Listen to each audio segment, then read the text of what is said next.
नमस्कार साथियों, आपने भारत देश में सेलिब्रिटी के तौर पर फिल्म स्टार्स या फिर क्रिकेटर्स को ज्यादातर देखा होगा, लेकिन एक बिजनेसमैन के तौर पर सेलिब्रिटी का दर्जा हासिल करना बहुत बड़ी बात है।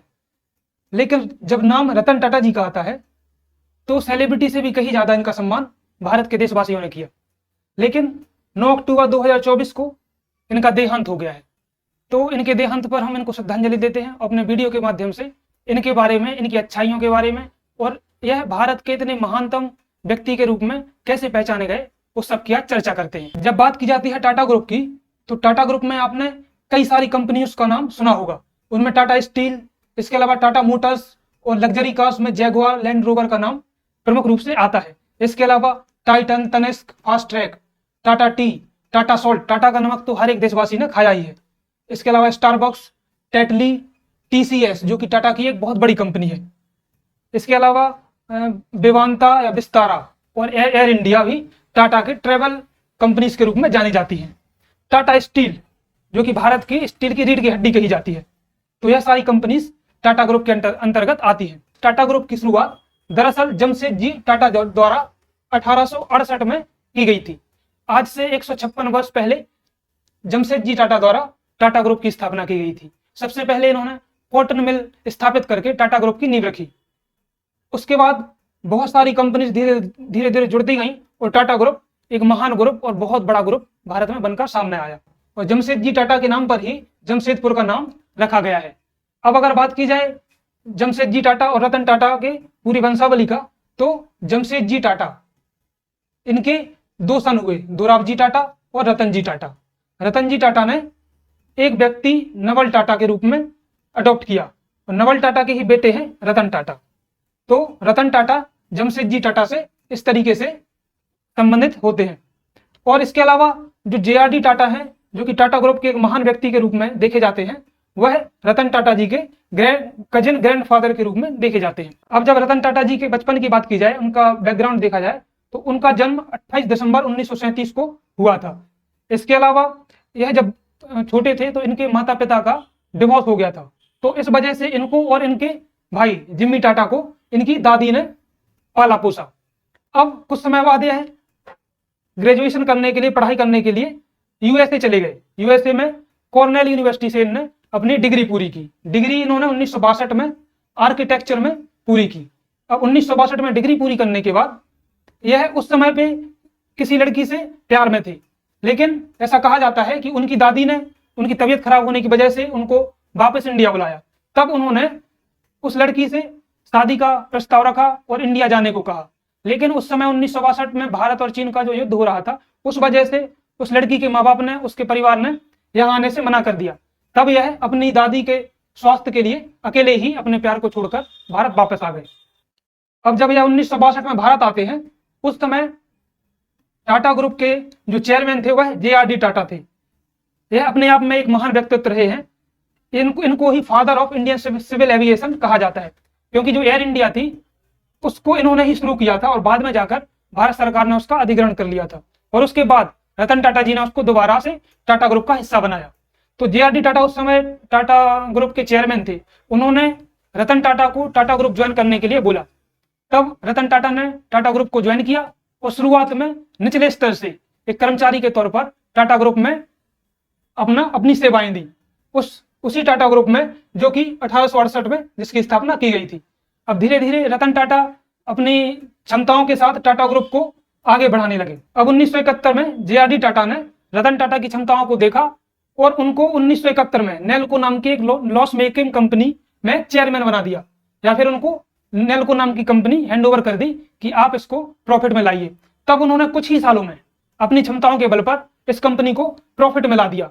इसके अलावा इम्प्रेस मिल, एक और कंपनी जो कि टाटा ग्रुप की ही थी, वह प्रॉफिट में नहीं जा रही थी बल्कि लॉस में जा रही थी, उसको भी रतन टाटा ने अपनी क्षमताओं के बल पर प्रॉफिट में ला दिया। इन क्षमताओं को देखते हुए जेआरडी टाटा उनसे बहुत ही ज्यादा खुश होते हैं और धीरे धीरे रतन टाटा को टाटा ग्रुप में बड़ी बड़ी जिम्मेदारियां दी जाने लगी।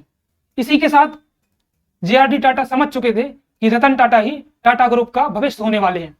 तब जाके अंततः जेआरडी टाटा ने 1991 में रतन टाटा को टाटा सन्स का चेयरमैन बना दिया। अब टाटा सन्स का चेयरमैन बनाया गया तो परिवार में भी इनके खिलाफ विद्रोह हुआ कि एक अडॉप्टेड सन का बच्चा कैसे टाटा सन्स का चेयरमैन हो सकता है, और इनके आसपास की कंपनियों के जो अधिकारी थे, बड़े बड़े कर्मचारी थे, उन्होंने भी इसका विरोध किया। लेकिन JRD टाटा रतन टाटा की क्षमताओं से भली भांति परिचित थे और वह मानते थे कि टाटा सन्स को, टाटा ग्रुप को रतन टाटा बहुत आगे तक लेके जाएंगे। अब जब रतन टाटा को टाटा सन्स का चेयरमैन बनाया जाता है तो वह समय था 1991 का। 1991 का समय भारत के लिए एक चुनौतीपूर्ण था, क्योंकि उस समय भारत की सरकार ने LPG रिफॉर्म्स, लिबरलाइजेशन, प्राइवेटाइजेशन और ग्लोबलाइजेशन की नीति अपनाई थी। तो उस समय जो नीति अपनाई गई थी उससे विदेशी कंपनियां भारत में आ रही थी, और उन विदेशी कंपनियों के सामने भारत की कंपनियां टिक नहीं पा रही थी, और कई सारी कंपनियां लगातार धराशायी होती जा रही थी और बंद हो रही थी। लेकिन टाटा ग्रुप ने अपने रतन टाटा के चेयरमैनशिप में भली भांति इसको ग्रो करवाया, और रतन टाटा ने अपनी कंपनीज को नीचे नहीं गिरने दिया। बल्कि हुआ यूं कि धीरे धीरे रतन टाटा ने कोरस कंपनी, जो एक यूके की कंपनी थी, टाटा स्टील द्वारा इसे खरीदा गया। इसके अलावा टेटली, टाटा ग्रुप की टाटा टी जो कंपनी थी, उसने टेटली को खरीद लिया। आगे चलकर लैंड रोवर और जैगुआर को भी टाटा मोटर्स ने खरीद लिया। तो इन सारे अधिग्रहण के चलते टाटा ग्रुप एक वैश्विक कंपनी बन चुकी थी। लैंड रोवर और जैगुआर का अधिग्रहण अपने आप में एक बेहतरीन किस्सा है। ऐसा कहा जाता है कि 1998 में जब रतन टाटा जी ने इंडिका, जो कि भारत की पहली पैसेंजर कार थी, उसको लॉन्च किया, तो इसका रिस्पॉन्स उनके अनुसार नहीं आया और यह कारें ज्यादा बिक नहीं सकी, जिस वजह से टाटा मोटर्स लॉस में जाने लगी। और इसको देखते हुए रतन टाटा जी ने टाटा मोटर्स को बेचने का प्लान बनाया, और वह फिर फोर्ड कंपनी के मालिक विल फोर्ड के पास पहुंचते हैं इसे बेचने के लिए। तब विल फोर्ड द्वारा रतन टाटा जी को अपमानित किया जाता है, और ऐसा कहा जाता है कि जब आपको एक्सपीरियंस नहीं था मोटर कार में, तो आपने क्यों इस फील्ड में कदम रखा। तो इस अपमान को रतन टाटा जी सहते हैं, और उसके बाद वह टाटा मोटर्स को अपनी मेहनत के बल पर आगे बढ़ाते हैं और उसको ग्रो करवाते हैं। टाटा मोटर्स आगे चलकर इतना ग्रो कर जाती है कि वह जब फोर्ड कंपनी 2008 में संकट में आती है, तब फोर्ड कंपनी टाटा के पास आती है लैंड रोवर और जैगुआर को बेचने के लिए। इसके बाद रतन टाटा द्वारा जैगुआर और लैंड रोवर को टाटा मोटर्स का हिस्सा बना दिया जाता है।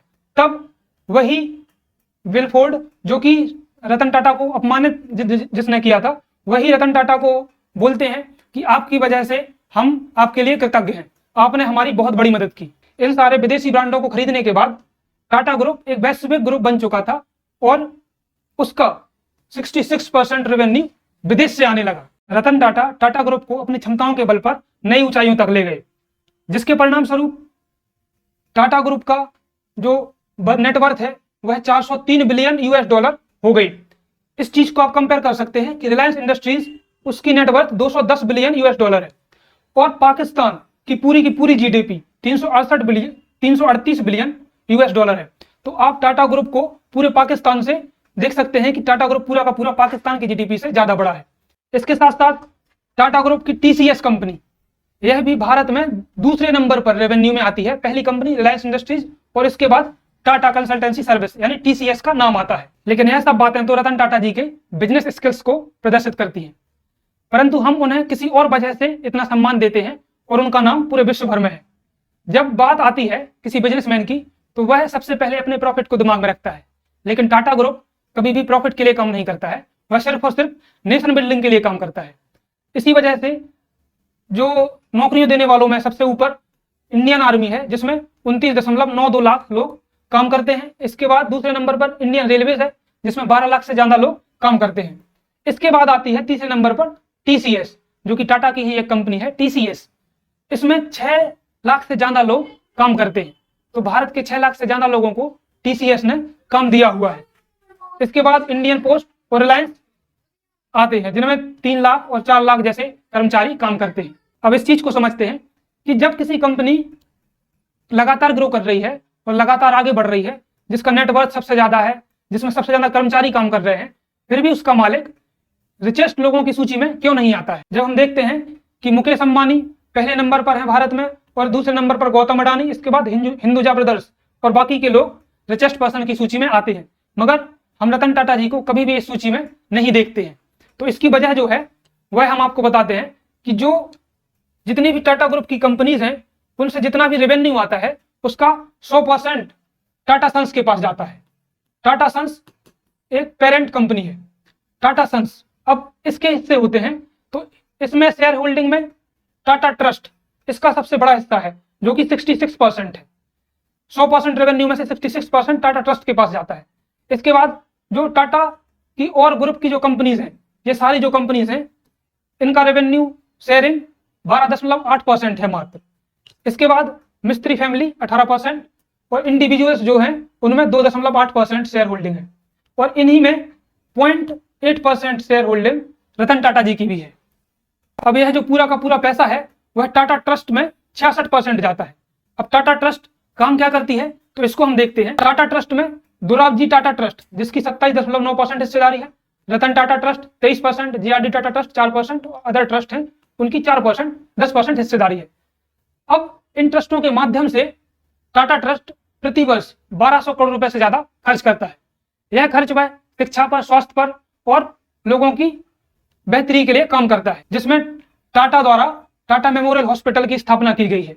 और यह टाटा मेमोरियल हॉस्पिटल मुंबई में है और बनारस में भी है। इसके अलावा 1-2 शहरों में और भी है। तो यह कैंसर से संबंधित हॉस्पिटल है और कैंसर रोगियों का यहाँ पे इलाज किया जाता है। इसके अलावा IISc, Indian institute of science, इसकी स्थापना में भी टाटा ग्रुप का बहुत बड़ा हाथ है, जो कि इंडिया नंबर 1 यूनिवर्सिटी है जो बेंगलुरु में है। इसके अलावा रतन टाटा जी द्वारा अभी हाल फिलहाल में एक वृद्ध लोगों के लिए कैंपेन भी चलाया गया था और इस ट्रस्ट के माध्यम से जो ओल्ड या वृद्ध लोग हैं उनकी सेवा की जाती है। इसके अलावा रतन टाटा जी द्वारा कोविड-19 के टाइम पर पीएम केयर्स फंड में 1500 करोड़ का डोनेशन दिया गया था, जो कि पेशेंटों के लिए या पीएम केयर फंड में बहुत बड़ी राशि थी। इसके अलावा हम रतन टाटा जी के अन्य कार्यों की बात करें तो जब मुंबई अटैक हुआ था 2008 में, तब रतन टाटा द्वारा बाहर खड़े रहकर हर एक चीज की निगरानी की जा रही थी। उस समय वह जब मुंबई ताज होटल पर अटैक हुआ था, उस समय वह बाहर खड़े रहकर ताज होटल के बारे में पूरी जानकारी ले रहे थे। और उनके द्वारा इस घटना में जिन कर्मचारियों की मौत हुई थी उनको लाइफ टाइम सैलरी दी गई। इसके अलावा उनके परिवार के बच्चों को लाइफ टाइम जहां भी वह जाकर पढ़ाई करना चाहते हैं वह व्यवस्था दी गई और उनकी देखभाल के लिए भी टाटा ट्रस्ट द्वारा खर्च किया गया।